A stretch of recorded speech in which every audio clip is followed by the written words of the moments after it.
कर्म एक साधक जैसे नहीं हो पाते, और इस कारण से मन बहुत विचलित हो जाता है। और कभी कभी मन में ये आता है कि अब नौकरी क्या छोड़ देनी चाहिए, या महाराज जी।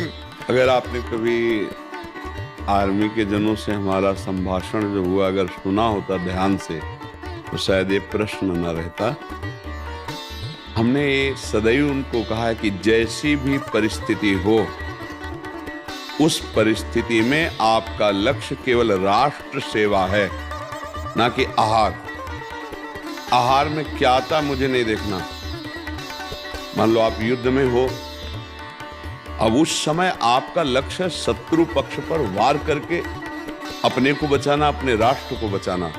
अब प्राण पोषण के लिए उस समय जो कुछ आता है उस पर निर्णय नहीं करते क्या आता है। जो सरकार दे रही उसे उदर में डाला और गोली चला करके अपने राष्ट्र की रक्षा की, अपने को बचाया।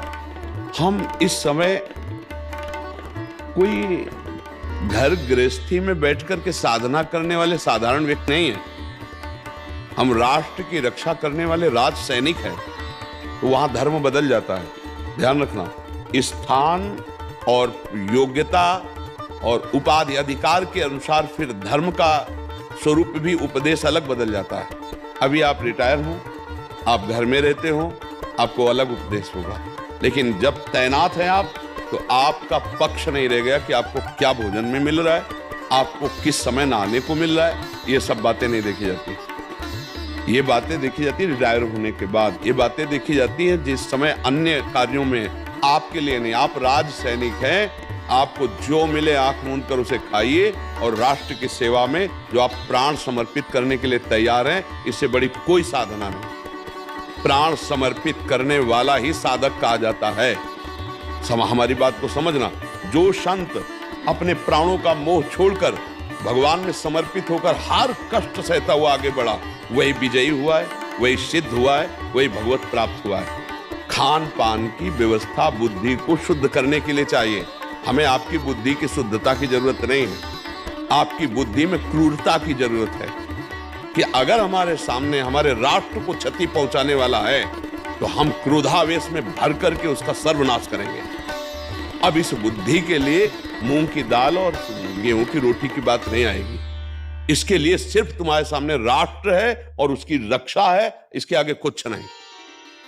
हाँ, ये जरूर है कि हम राम कृष्ण हरि राधा जो नाम प्रिय हो नाम उच्चारण करेंगे और दौड़ करके दुश्मन का गला काटेंगे। इसके लिए हमें जो भी आहार, जो भी बल जैसे भी रखा जाएगा, हम राज सैनिक हैं, कोई स्वयं स्वतंत्र नौकरी पेशा वाले नहीं। आप लोग अपने जीवन का बलिदान के आपकी बराबरी कोई भी नहीं कर सकता, क्योंकि जीने के लिए व्यापार है, जीने के लिए और भी तरीके।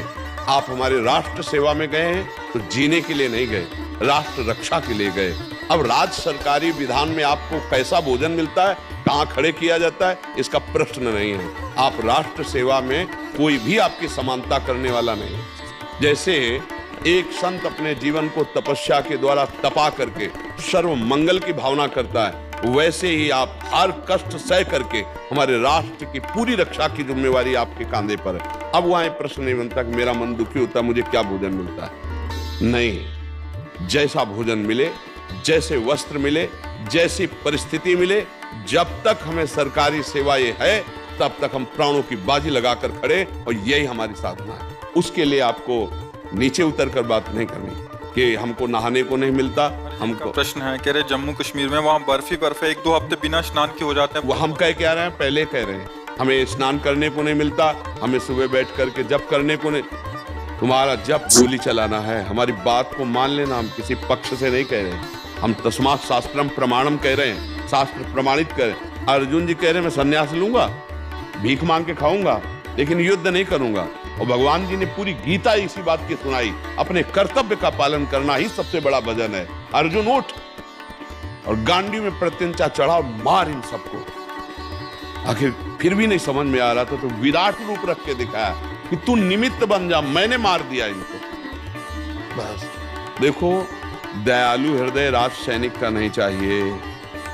पहली बात समझ लो, कहां दया करनी है, कहां नहीं करनी है।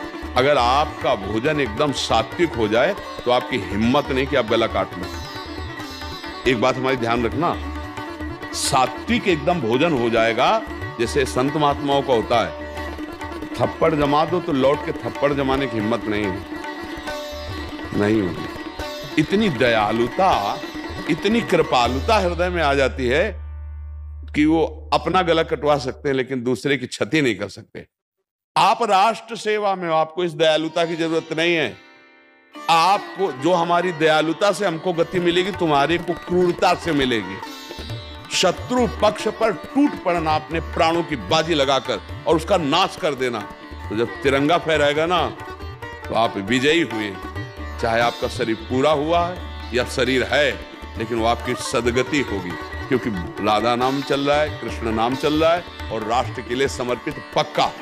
इसमें पक्का विश्वास कर लेना, इसमें कोई संशय मत रखना। हम तुम्हारे किसी पक्ष की बात नहीं कह रहे, ये शास्त्र की बात कह रहे हैं। बस इसके आगे आपको कोई प्रश्न नहीं होना चाहिए इस बात के लिए।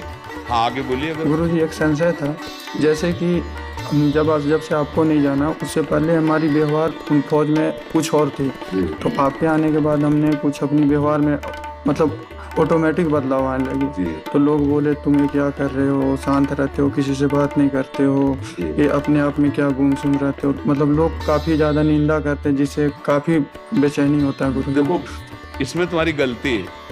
क्या गलती है? जो हमारे अंदर की प्रवीणता, उसको छुपाना सीखना चाहिए और व्यवहार में ऐसे रहना चाहिए कि तुम्हें कोई पहचान न पावे कि तुम क्या हो। जैसे समुद्र की थाह नहीं लगाई जा सकती, ऐसे ही साधक का या जवान का हृदय होना चाहिए। कैसी भी विक्षिप्त अवस्था हो, वैसे भी छुट्टी नहीं मिली है या कई तरह की परेशानी, आपको मुस्कुरा कर बात करना। कैसे हो? बिल्कुल। और उसको दबाना सीखो। भजन की वृत्ति को आप तो अभी सुन के चले हो ना, हम तो बचपन से चले ना, हम आपसे बात कर रहे हैं ना।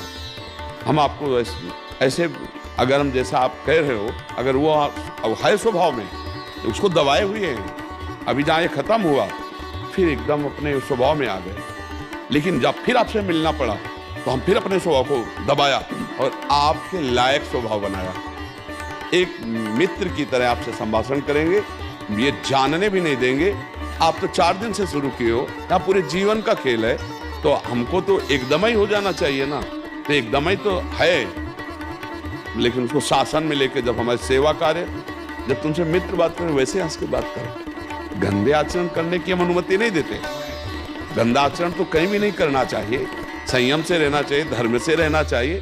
पर हमको ऐसा भी नहीं दिखाना है कि आप जवान होकर के राष्ट्रीय रक्षा के विभाग में होकर आप गुमसुम रहेंगे, तो वो भी ठीक नहीं। नहीं गुरु जी, मेरा कहने का मतलब वो नहीं था। जैसे क्या था कि लोग इधर की बातें, उल्टी सीधे बातें ज्यादातर करते हैं, उन बातों से हम बचना चाहते हैं। तो वो लोग नहीं, आप अब यहाँ भी आप राज सैनिक के कारण कह रहा हूँ, यहाँ भी वो बातें कर रहे हैं, ऐसे कह रहे हैं, अपने भी मुस्कुरा अंदर से राधा राधा जप रहे, अपने कोई प्रभाव नहीं। जो रही उत्तम प्रकट का कर सकत कुसंग, चंदन विष व्यापत नहीं लपटे रात भुजंग। बलवान बन, इसमें भी निर्बलता है, परमार्थ की निर्बलता ही है। अरे सबके बीच में मुस्कुरा के हंस करके वो हंसी मजाक कर रहे हैं, हम राधा राधा अंदर से जप रहे हैं। हाँ भाई ठीक, उसको समझ में नहीं आना चाहिए।